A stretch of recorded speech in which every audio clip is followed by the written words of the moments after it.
얼굴에 흉터가 있는 노인은 배에서 경찰들에게 모욕을 당했다. 하지만 그의 주머니 속에 있던 물건을 본 경찰들은 충격에 빠졌다.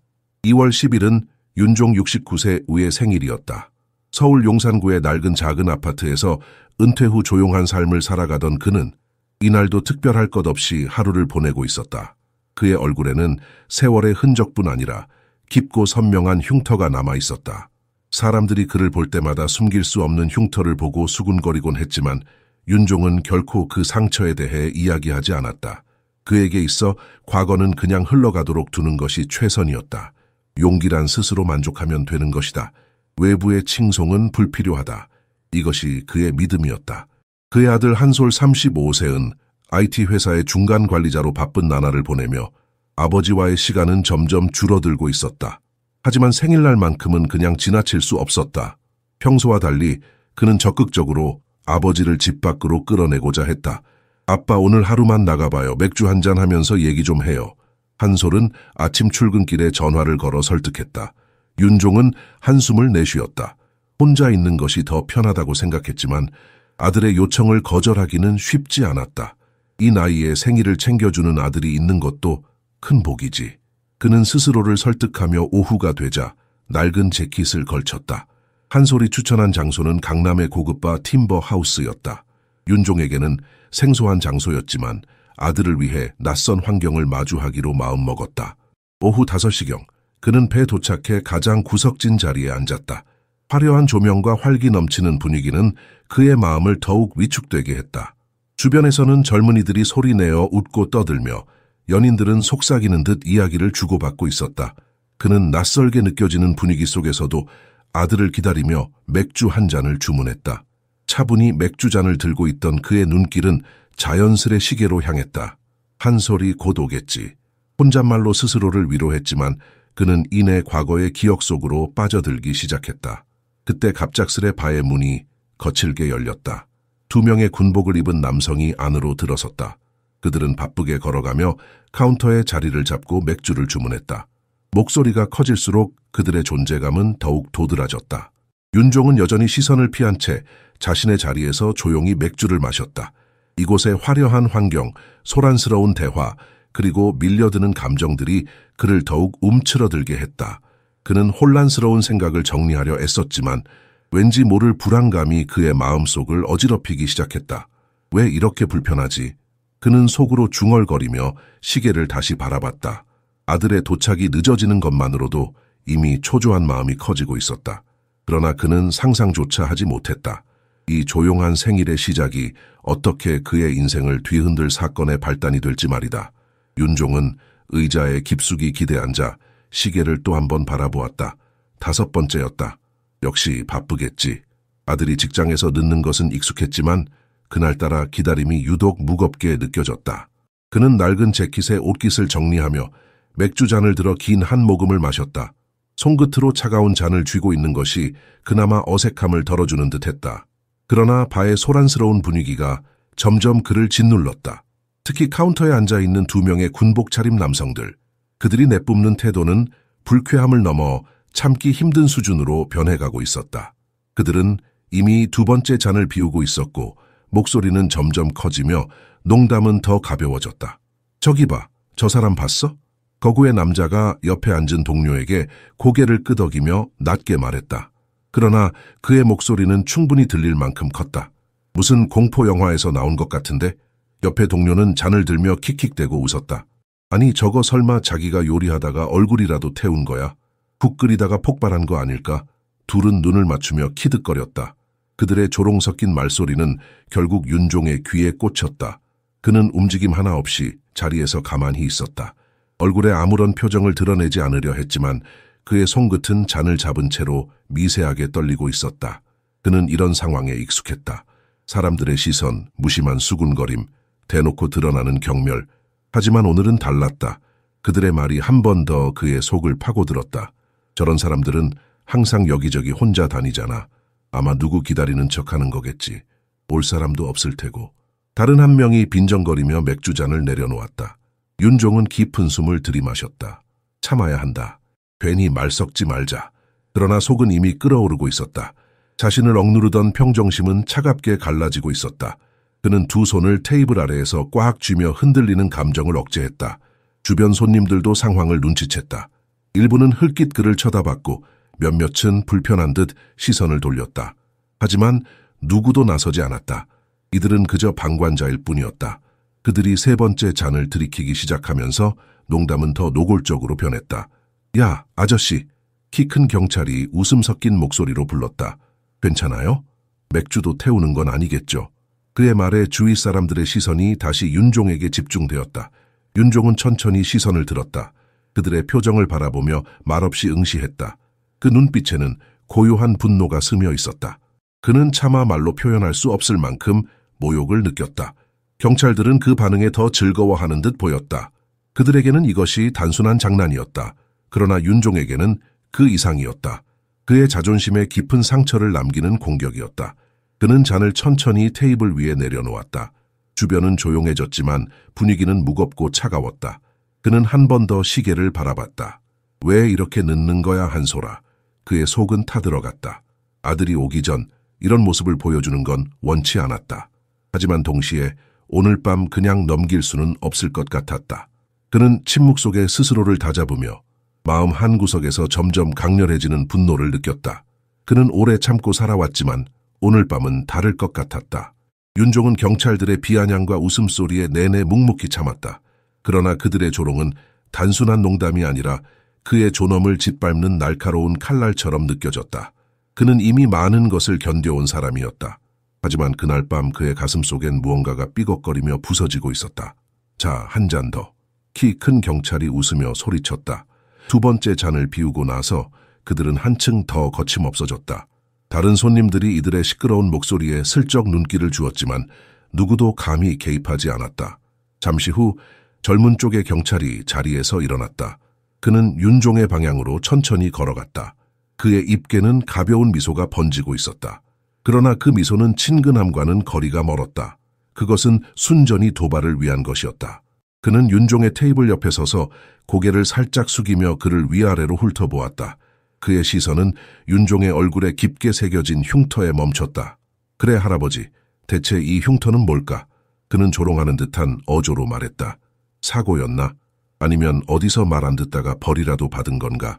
뒤에 앉아있던 그의 동료는 웃음을 터뜨렸다. 윤종은 그를 올려다보았다. 눈빛은 여전히 차분했지만 그 속엔 억눌린 분노가 서려 있었다. 그는 아무 말도 하지 않았다. 경찰은 그의 침묵에 불편함을 느끼는 듯 테이블 위로 손을 올리며 몸을 더 가까이 숙였다.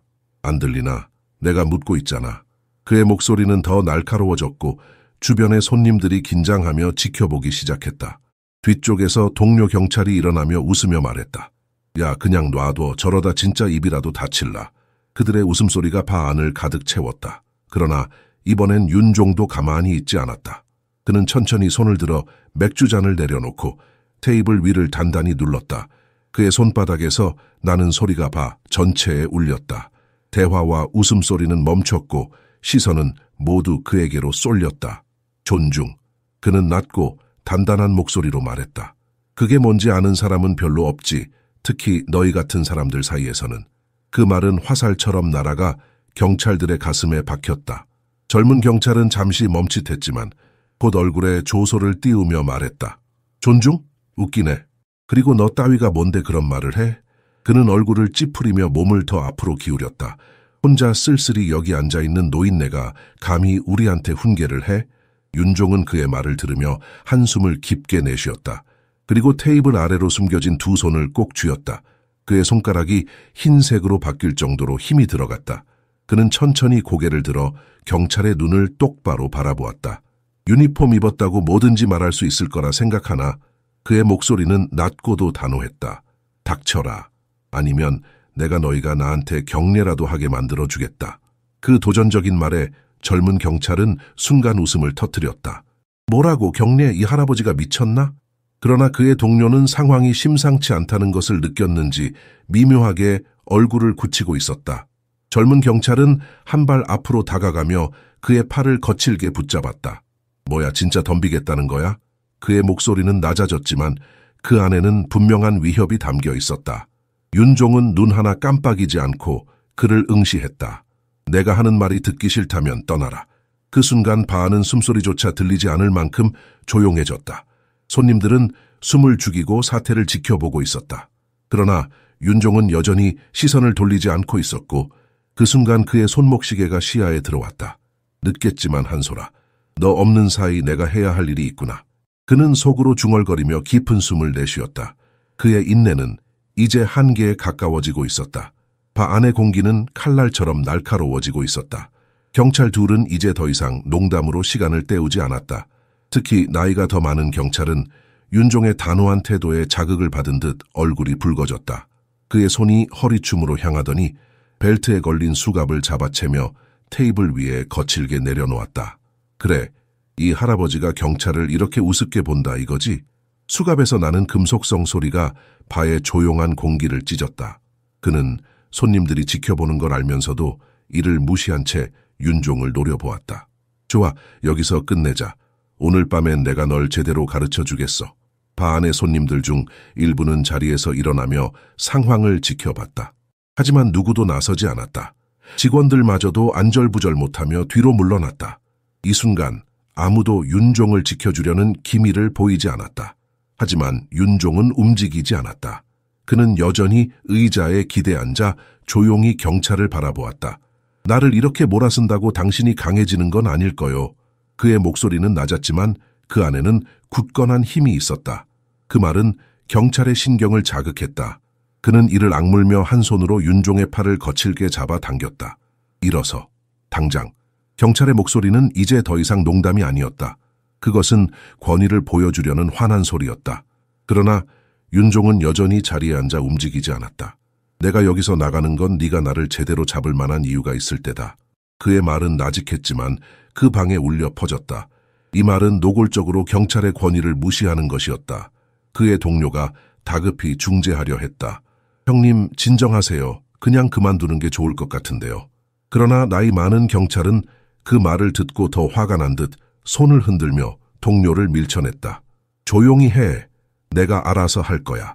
그는 윤종의 팔을 더욱 세게 잡고 의자에서 억지로 일으켜 세웠다. 그러고는 거칠게 수갑을 그의 손목에 채웠다. 금속이 그의 피부를 눌렀지만 윤종은 미동도 없었다. 그는 여전히 고요한 눈빛으로 그를 바라보고 있었다. 하지만 그 눈빛 안에는 무언가 더 깊고 어두운 분노가 숨어 있었다. 노인네가 뭘 잘못했는지 알 때까지 여기서 버텨봐라. 그는 비웃으며 말했다. 하지만 주변의 시선이 자신들에게 쏠리자 경찰은 점점 불안해 보이기 시작했다.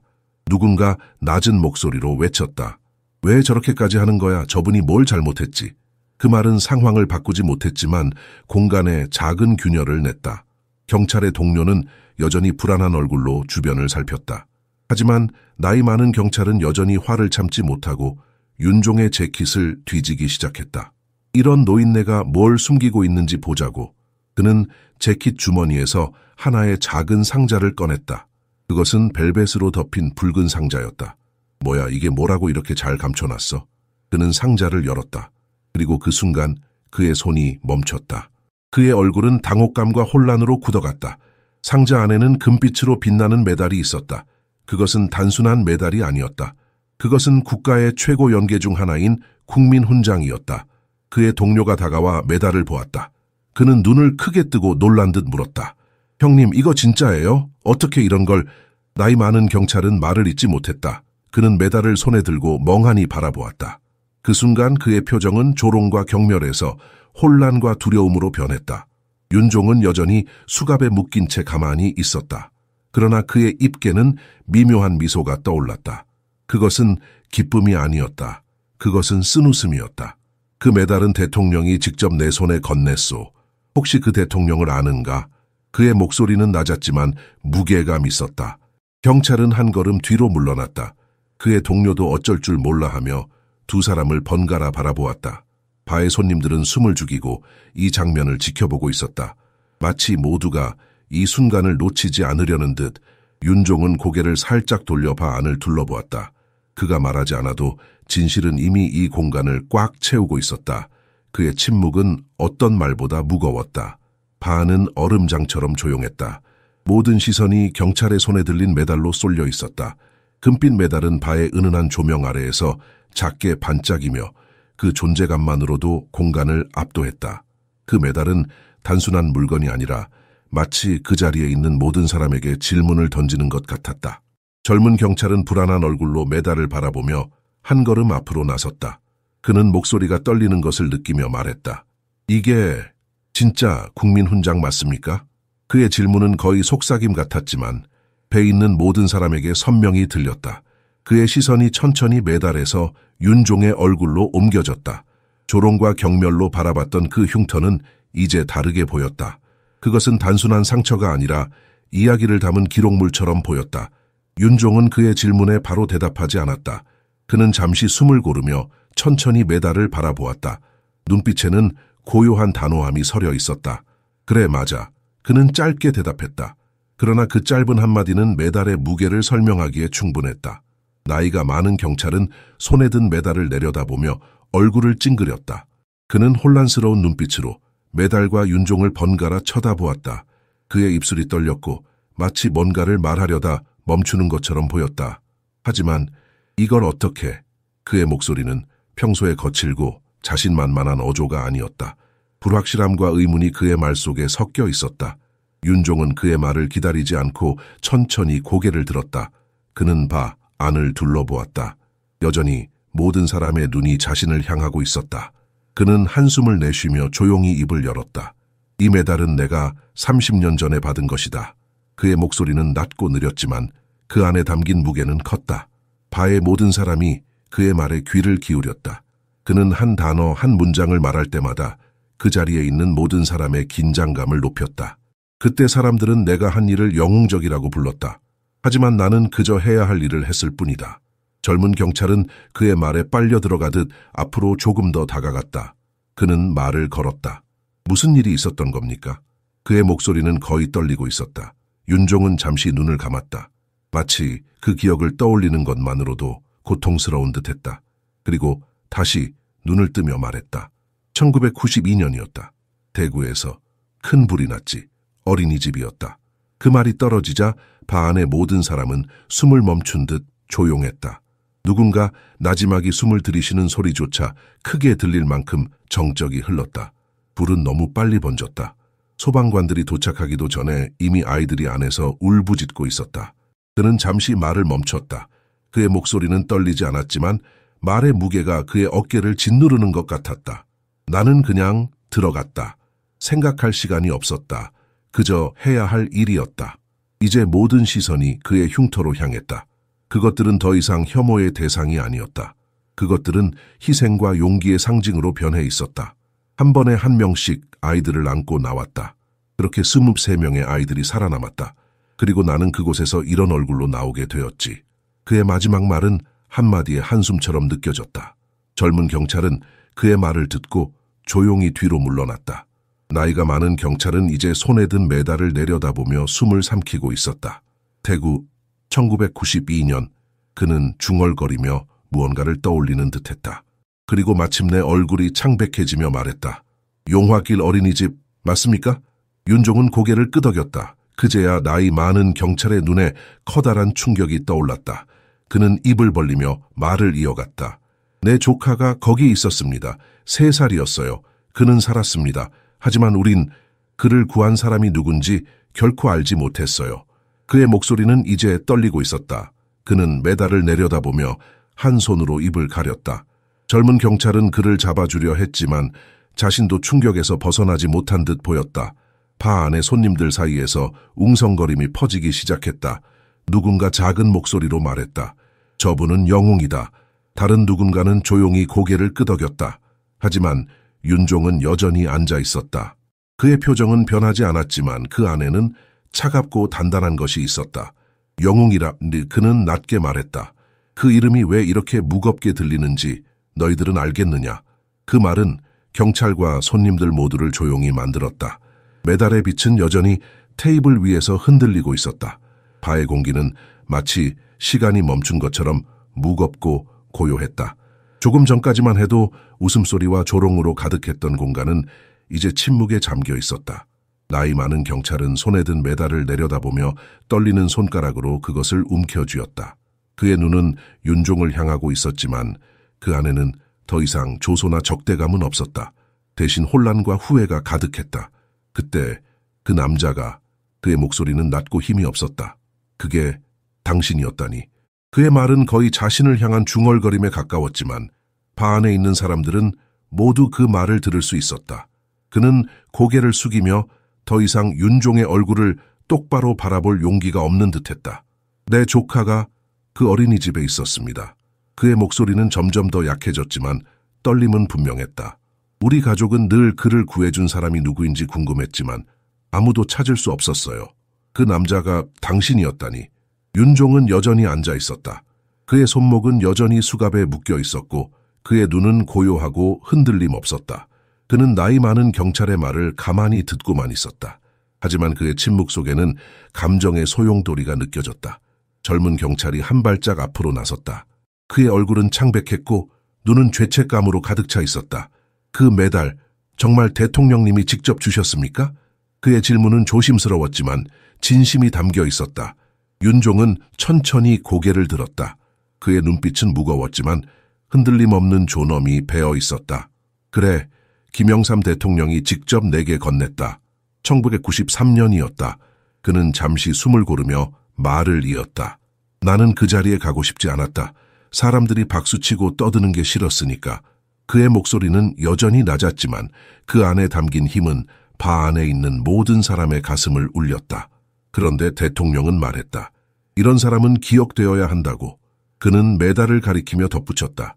하지만 난 이걸 자랑으로 여긴 적 없다. 이것은 내가 살아가는 이유를 상기시키는 물건일 뿐이다. 나이 많은 경찰은 그 말을 듣고 수갑을 풀기 위해 급하게 주머니에서 열쇠를 꺼냈다.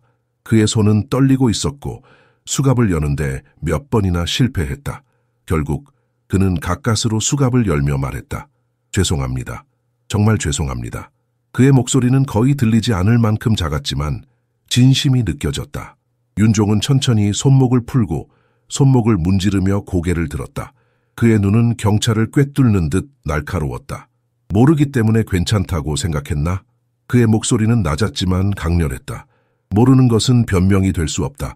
너희는 그 유니폼을 입었을 때부터 책임을 졌어야 했다. 너희는 사람들을 보호하라고 배운 것이지 모욕하고 깔보라고 배운 게 아니야. 나이 많은 경찰은 고개를 떨구며 아무 말도 하지 못했다. 젊은 경찰은 그의 눈에 눈물이 고이는 것을 참지 못하고 서둘러 고개를 들었다. 그는 손을 이마에 붙이며 차렷 자세로 경례를 했다. 그의 목소리는 떨렸지만 분명했다.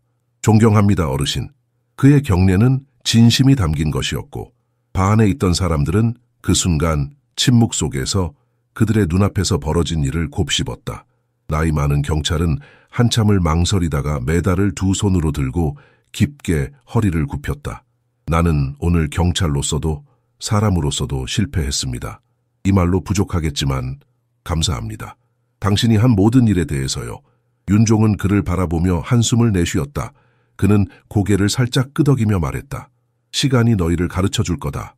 나는 오늘 너희의 선생이 아니다. 하지만 기억해라. 존중은 모든 것의 시작이다. 바 안의 손님들이 천천히 박수를 치기 시작했다.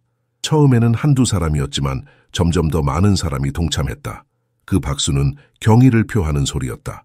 몇몇 손님들은 눈물을 닦으며 조용히 고개를 끄덕였다. 윤종은 천천히 자리에서 일어났다. 그의 움직임은 마치 무언가를 짊어지고 있는 사람처럼 무거웠다. 하지만 그의 등은 곧게 펴져 있었고 그의 얼굴에는 결연함이 서려 있었다. 그는 천천히 카운터로 걸어가 또 다른 맥주를 주문했다. 그 순간 바의 모든 사람은 그의 존재를 다시 바라보았다. 이제 그들은 단순히 얼굴에 흉터가 있는 노인을 보고 있는 것이 아니었다. 그들은 용기와 존엄, 그리고 인내를 몸소 보여준 한 사람을 목격하고 있었다. 바의 문이 갑작스럽게 열리며 찬바람이 안으로 밀려 들어왔다. 시끄러웠던 공간이 순간 조용해졌다. 모든 시선이 문가로 향했고 그곳에는 한솔이 서 있었다.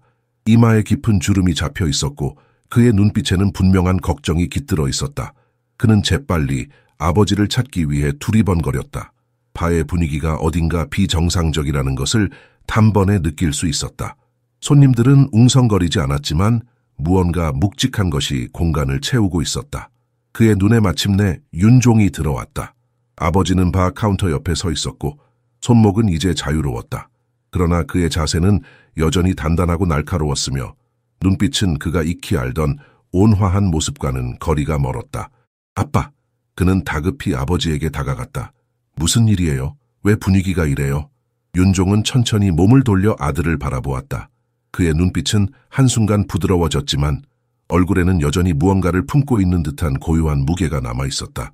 그가 입을 열기도 전에 나이 많은 경찰이 한솔 쪽으로 다가왔다.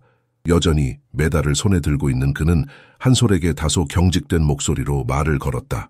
혹시 당신이 윤종 씨의 아들 한솔 씨인가요? 한솔은 순간적으로 혼란스러웠다. 그는 경찰을 바라보다가 아버지 쪽으로 다시 시선을 돌렸다. 네, 맞는데요. 대체 무슨 일이 있었던 거죠? 경찰은 대답을 망설였다. 그의 표정은 후회와 불편함으로 일그러져 있었다. 우리가 당신의 아버지가 어떤 분인지 몰랐습니다. 큰 실수를 했습니다. 그 순간 윤종이 손을 들어 그를 제지했다. 그의 목소리는 낮고 단호했다. 그만 말하게. 그건 너희가 설명할 일이 아니다. 그는 아들을 바라보며 고개를 끄덕였다. 한솔아, 앉자. 오늘 너에게 해야 할 이야기가 있다. 한솔은 여전히 의문으로 가득한 얼굴이었지만 아버지의 말투에서 느껴지는 엄중함에 고개를 끄덕이고 그의 뒤를 따라갔다. 두 사람은 바 한쪽, 윤종이 처음 앉았던 테이블로 향했다. 주변 손님들은 여전히 조용히 지켜보고 있었다. 일부는 자리에서 일어나 몰래 자리를 뜨려 했지만 대다수는 숨죽인 채 이어질 이야기를 기다리고 있었다.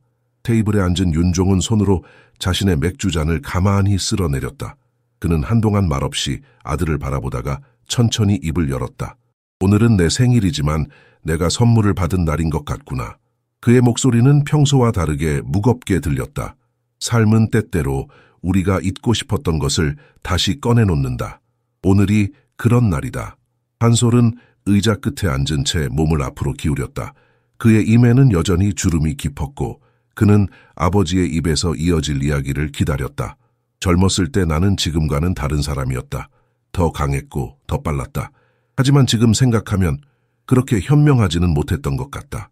윤종은 잠시 멈추고 숨을 들이마셨다. 그 시절 나는 군인이었다. 나라를 위해 봉사했지. 하지만 그 과정에서 많은 것을 잃고 또 많은 것을 배웠다.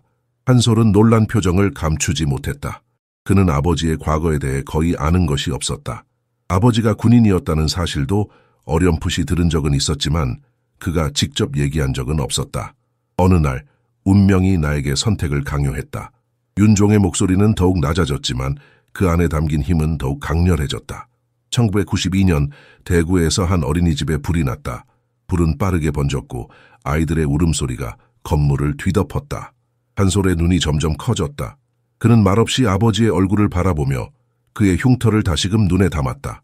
그 상처들은 이제 단순한 외상이 아니었다. 그것은 희생과 용기의 흔적이었다.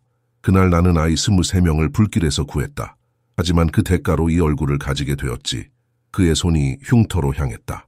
그것은 더 이상 부끄럽게 숨겨야 할 것이 아니라는 듯 한솔은 한동안 아무 말도 하지 못했다. 그의 눈이 붉어지기 시작했지만 그는 억지로 침착함을 유지하려 애썼다. 그래서 그동안 아무 말씀도 안 하셨던 거예요. 윤종은 조용히 고개를 끄덕였다. 이 이야기는 너에게 자랑하려는 게 아니다. 내가 오늘 느낀 것은 사람은 서로를 겉모습으로 판단해서는 안 된다는 것이다. 그는 경찰들이 여전히 서 있는 쪽으로 고개를 돌렸다.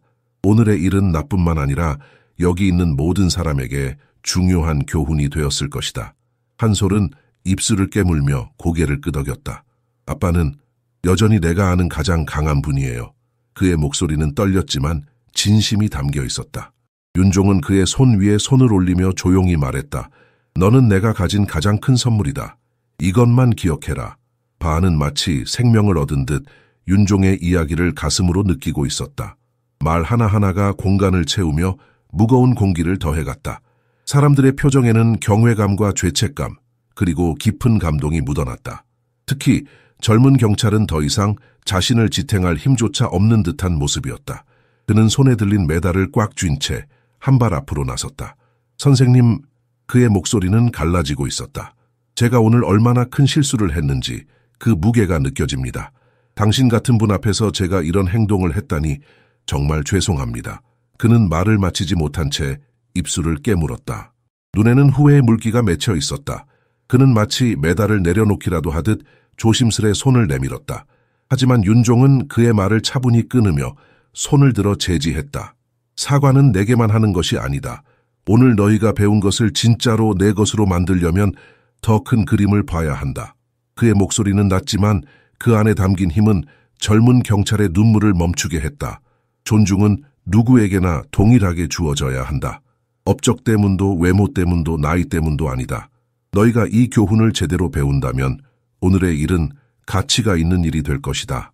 뒤에 서 있던 나이 많은 경찰이 천천히 다가왔다. 그의 발걸음은 무거웠고 얼굴은 깊은 자책감으로 일그러져 있었다. 그는 손에 들고 있던 메달을 품 안에 꼭 안은 채 윤종 앞에 섰다. 그리고 갑자기 자세를 바로 잡으며 경례를 했다. 그 경례는 단순한 형식이 아니었다. 그것은 그의 내면에서 우러나온 존경의 표현이었다. 한때 권위로 무장했던 그의 자세에는 이제 그 어떤 권력도 남아있지 않았다. 오직 후회와 감사, 그리고 미안함만이 담겨 있었다.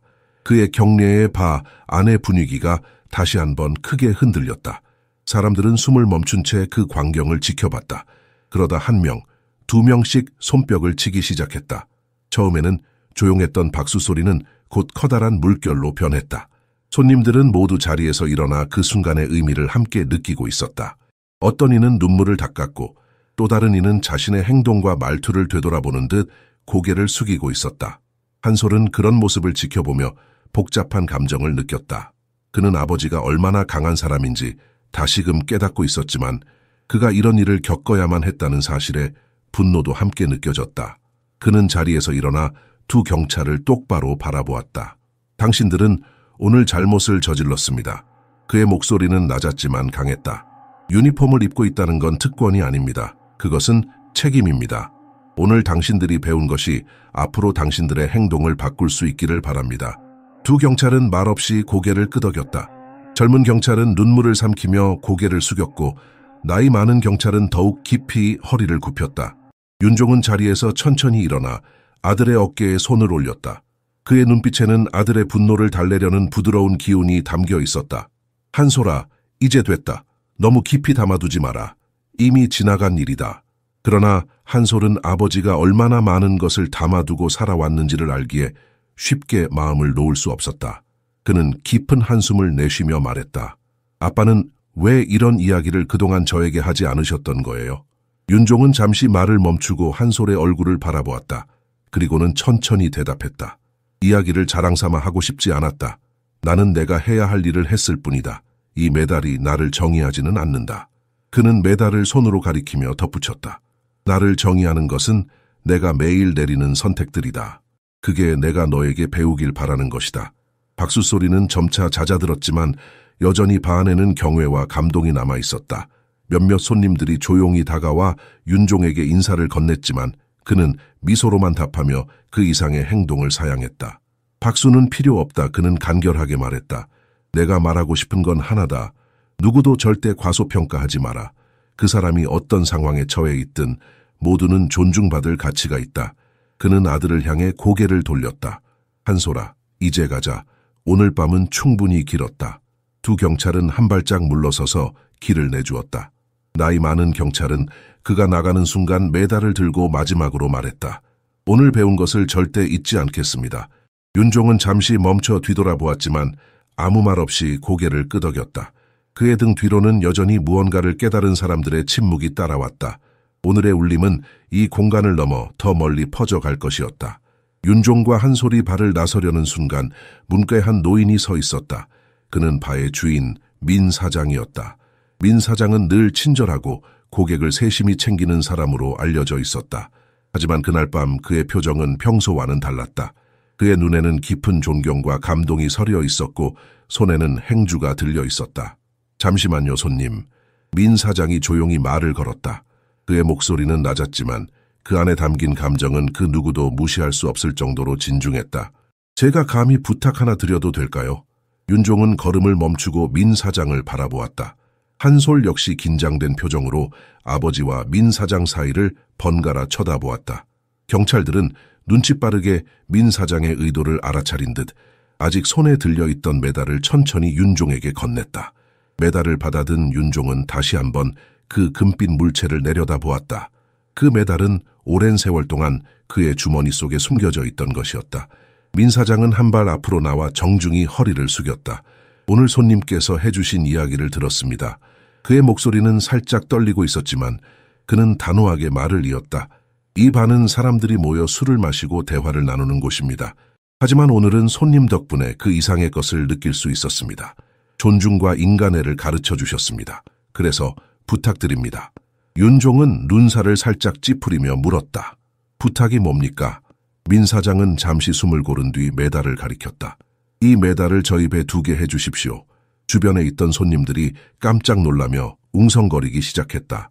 민 사장은 그들의 반응에 아랑곳하지 않고 말을 이어갔다. 이 메달은 단순히 용기를 상징하는 물건이 아닙니다. 그것은 이 발을 찾는 모든 이에게 중요한 교훈을 줄 것입니다. 외로운 사람도 상처받은 사람도 모두 존중받아야 한다는 것을요. 손님께서 주신 가르침을 우리는 오래 기억해야 합니다. 윤종은 그 말을 듣고 한동안 아무 말도 하지 않았다. 그는 메달을 내려다보다가 민 사장을 바라보았다. 그리고 옆에 서 있는 한솔에게 시선을 돌렸다. 한솔은 조용히 고개를 끄덕였다. 그의 얼굴에는 자부심과 존경이 섞인 미소가 떠올랐다. 윤종은 작게 한숨을 내쉬며 메달을 천천히 민 사장에게 내밀었다. 좋습니다. 이 메달이 여러분에게 필요한 것이라면 가져가십시오. 하지만 그는 말을 멈추고 민 사장의 눈을 똑바로 바라보았다. 이 메달이 그저 장식품이 되어서는 안 됩니다. 여기 오는 사람들이 진정으로 그 가치를 이해할 수 있도록 하십시오. 민 사장은 두 손으로 메달을 받으며 깊이 고개를 숙였다. 약속드립니다. 이곳에 오는 모든 사람이 이 이야기를 기억하게 만들겠습니다. 그 순간 바 안의 사람들은 뜨거운 박수를 보냈다. 처음엔 몇몇 사람들만 손뼉을 치기 시작했지만 곧 모든 손님들이 일어나 경의를 표했다. 몇몇은 눈물을 닦으며 윤종을 바라보았고 누군가는 속삭이듯 말했다. 진짜 영웅이다. 민 사장은 메달을 가슴에 꼭 안고 말했다. 내일 바로 이 배 전시대를 만들겠습니다. 이름은 대구의 영웅 윤종이라고 할 겁니다. 그리고 간단히 당신의 이야기를 기록할 겁니다. 사람들이 절대 이 일을 잊지 않도록요. 윤종은 그 말을 듣고 작게 웃었다. 그것은 만족의 미소가 아니었다. 오히려 쓴웃음에 가까웠다. 그는 천천히 고개를 끄덕이며 말했다. 사람들이 더 나은 사람이 되는데 도움이 된다면 그걸로 충분합니다. 그는 한솔을 바라보았다. 이제 정말 가자. 오늘은 정말 긴 하루였다. 두 사람은 발을 나섰고 밖으로 나가자 서울의 밤하늘이 눈부시게 빛나고 있었다. 한솔은 길을 걸으며 갑자기 아버지의 어깨에 손을 올렸다. 아빠, 오늘 깨달았어요. 이 메달은 원래부터 아빠만의 것이 아니었네요. 이건 모두가 들어야 할 이야기였어요. 윤종은 잠시 아들을 바라보다가 작게 웃으며 대답했다. 내 말이 맞다. 내가 할 수 있는 일은 이야기를 전하는 것뿐이다. 그걸로 충분하다. 그들의 발소리가 조용한 거리로 퍼져나갔다. 그날 밤 윤종의 과거는 더 이상 그만의 비밀이 아니었다. 그것은 세상의 빛을 비추는 등불이 되었다. 바 안에서는 이미 새로운 전시대 준비가 시작되고 있었다. 그것은 한 사람의 용기와 존중의 힘을 영원히 기억하게 할